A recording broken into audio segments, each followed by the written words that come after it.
കൊല്ലത്ത് മഴ കുറഞ്ഞെങ്കിലും പലയിടങ്ങളിലും വെള്ളക്കെട്ട് രൂക്ഷമാണ്. ഓട വൃത്തിയാക്കാത്തതാണ് വെള്ളക്കെട്ട് രൂപപ്പെടാൻ കാരണമെന്ന് നാട്ടുകാർ പറയുന്നു. NS ആശുപത്രിക്ക് മുന്നിലെ ഓട നാട്ടുകാർ വൃത്തിയാക്കുകയാണ്. വിഷ്ണു നൽകും വിശദാംശങ്ങൾ. വിഷ്ണു, ഈ വെള്ളക്കെട്ട് രൂപപ്പെടുന്ന ഒരു സാഹചര്യം പലയിടത്തും ഉണ്ടാകുന്നുണ്ട്. അത് ഇത്തരത്തിൽ ഓട വൃത്തിയാക്കുന്ന അടക്കമുള്ള കാര്യങ്ങളാണ് ഈ ഒരു പ്രശ്നം സൃഷ്ടിക്കുന്നത്, ഇത്തരത്തിൽ വെള്ളക്കെട്ട് രൂക്ഷമാകാനുള്ള ഒരു കാരണമെന്ന് പലയിടങ്ങളിൽ നിന്നും റിപ്പോർട്ട് ചെയ്യപ്പെടുന്നുണ്ട്.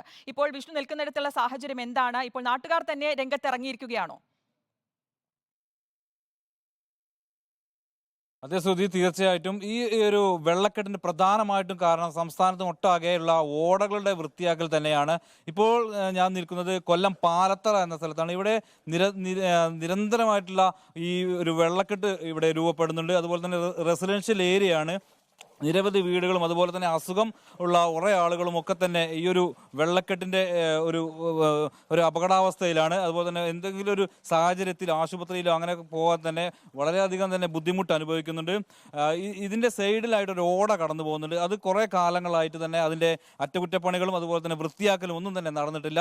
അപ്പോൾ ഇന്ന് കുറച്ച് മുന്നെയാണ് നാട്ടുകാരൊക്കെ ഇടപെട്ട് ഈ ഒരു ഓട വൃത്തിയാക്കാൻ രാവിലെ തന്നെ തുടങ്ങി. JCB ഒക്കെ ഉപയോഗിച്ചായിരുന്നു ഇവരെ വൃത്തിയാക്കിക്കൊണ്ടിരുന്നത്.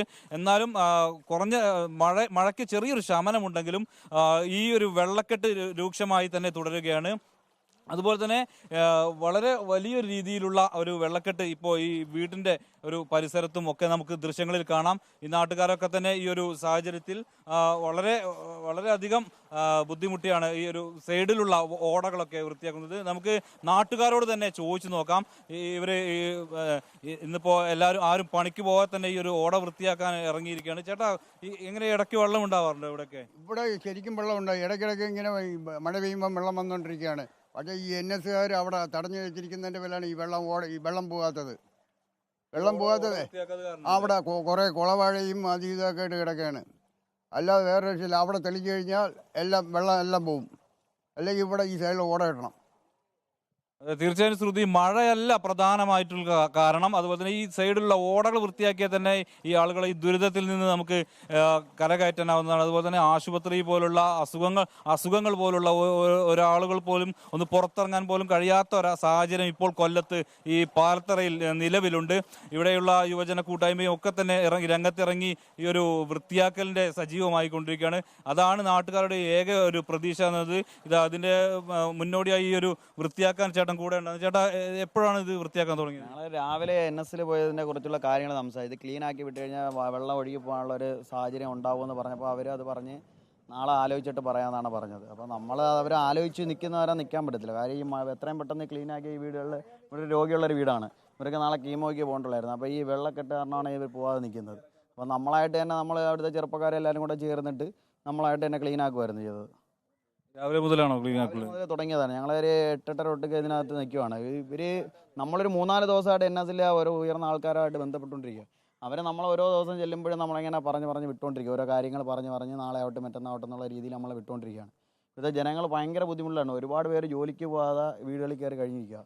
തീർച്ചയായും ശ്രുതി, നമുക്കിവിടെ വീടുകളിലുള്ള ആളുകളെ അവസ്ഥ കൂടി ഒന്ന് കാണണം. ഇവരൊക്കെ ഹോസ്പിറ്റലിൽ പോകണം, അങ്ങനെ എന്തെങ്കിലും പ്രശ്നങ്ങളുണ്ടെങ്കിൽ തന്നെ വളരെയധികം ബുദ്ധിമുട്ടാണ്. ഇതാ എങ്ങനെയൊക്കെയാണ് ഈ ഒരു അവസ്ഥ? വളരെ ബുദ്ധിമുട്ടല്ലേ? വളരെ ബുദ്ധിമുട്ട്. ഉമ്മ ഒരു ക്യാൻസർ പേഷ്യൻ്റ് ആയിട്ട് അകത്ത് കിടക്കുകയാണ്. ഇന്ന് കീമോയ്ക്ക് കൊണ്ടുപോകാൻ പോലും പറ്റിയിട്ടില്ല. ഇന്നിപ്പോൾ എത്ര ദിവസം കൂടി നമുക്ക് പുറത്തിറങ്ങാൻ പറ്റുന്നതെന്ന് പറയുമ്പോൾ വണ്ടിയാണെങ്കിൽ വെള്ളത്തിൽ പോയി സ്റ്റാർട്ട് ആവുന്നില്ല. വണ്ടിയും പുറത്തിറക്കാൻ പറ്റുന്നില്ല. ജോലിക്ക് പോയിട്ടില്ല. 2-3 ദിവസമായി. മോന് സ്കൂളിൽ പോകാൻ പറ്റുന്നില്ല. ഒന്നും ആകെ ബുദ്ധിമുട്ടില്ല നമ്മളിവിടെ. NS അവിടെ എല്ലാം അവിടെ വൃത്തിയാക്കാൻ പറ്റുന്നവരാ ചെയ്തിട്ടില്ല ഒന്നും. അവരിങ്ങനെ എന്തെങ്കിലും ഒഴിവഴി പറഞ്ഞ് ഇതാക്കുന്നില്ല. നമ്മളോടൊന്നും ഇതാക്കുന്നില്ലല്ലോ. ഇപ്പൊ എത്രയും വെള്ളം ആദ്യമായിട്ടാണ് ഇത്രയും കയറുന്നത്. തീർച്ചയായിട്ടും വൃത്തിയാക്കുക എന്നൊക്കെ പറഞ്ഞുള്ള ഉറപ്പ് കൊടുക്കുക എന്നല്ലാതെ ഒരു തരത്തിലുള്ള ഒരു ഇടപെടലും ഇവിടുത്തെ അധികാരികളോ ആരും തന്നെ നടക്കുന്നില്ല. ഇപ്പോൾ ഇവർ പറഞ്ഞതുപോലെ തന്നെ കീമോ ഒക്കെ ചെയ്യാൻ പോകാനുള്ള ഒരു അവസ്ഥയിലാണ്. അതിനൊന്നും പറ്റാത്തൊരു സാഹചര്യം ഇപ്പോൾ നിലവിലുണ്ട്. ഏതായാലും മഴയൊക്കെ ഒന്ന് ശമിച്ചെങ്കിലും ഈ ഒരു കൊല്ലത്തെ ഒരു വെള്ളക്കെട്ടിന് ഒരു കുറവുമില്ല. പ്രധാന കാരണം ഓട തന്നെയാണ് നാട്ടുകാരൊക്കെ പറയുന്നത്. ഏതായാലും ഇനിയും മഴ കൂടിയാൽ വളരെയധികം വലിയൊരു ആശങ്കയിലാണ് ഈ കൊല്ലത്തുള്ള പ്രദേശവാസികളും പാലത്തറയുള്ള പ്രദേശവാസികളൊക്കെ തന്നെ. തീർച്ചയായിട്ടും ഇനിയും മുന്നോട്ടുള്ള കാലവർഷമൊക്കെ വരാനിരിക്കുകയാണ്. മഴ മുന്നറിയിപ്പൊക്കെ നിലനിൽക്കുകയാണ്. അപ്പോൾ ഇനി കൂടുതൽ ആശങ്കയിലാണ് ഇവിടെയുള്ള എല്ലാ പ്രദേശവാസികളും. ഓടകളൊക്കെ വൃത്തിയാക്കണമെന്നുള്ള ഒരു പ്രതിഷേധവുമായി ഇവർ മുന്നോട്ട് പോവുകയാണ്. അധികാരികളോടൊക്കെ തന്നെ കാര്യങ്ങൾ പറഞ്ഞിട്ടുണ്ടെങ്കിലും അതിലൊന്നും തന്നെ ഇടപെടാതെ ഇരിക്കുന്ന ഒരവസ്ഥയിലാണ് ഇപ്പോൾ കൊല്ലത്ത് പാലത്തറയിലുള്ളത്. ശ്രുതി, ശരി, തീർച്ചയായിട്ടും ഈ അശാസ്ത്രീയമായിട്ടുള്ള ഓട നിർമ്മാണം അല്ലെങ്കിൽ അശാസ്ത്രീയമായിട്ടുള്ള റോഡ് നിർമ്മാണം ഒക്കെയാണ് പലപ്പോഴും ഇത്തരത്തിലുള്ള വെള്ളക്കെട്ടുകൾ രൂപപ്പെടാനുള്ള ഒരു സാഹചര്യം ഒരുക്കുന്നത്. നമ്മളിപ്പോൾ കണ്ടത് കൊല്ലത്ത് നിന്നുള്ള കാഴ്ചയാണ്. ഇത്തരത്തിലുള്ള സാഹചര്യം പലയിടത്തു നിന്ന് റിപ്പോർട്ട് ചെയ്യുന്നുണ്ട്. കൃത്യമായിട്ടുള്ള ഒരു നടപടി ഉണ്ടാകുന്നില്ല എന്ന് തന്നെയാണ് ഈ സാഹചര്യങ്ങൾ രൂക്ഷമാക്കുന്നത് ചെയ്യുന്നത്. വിഷ്ണുവാണ് വിശദാംശങ്ങൾ നൽകി.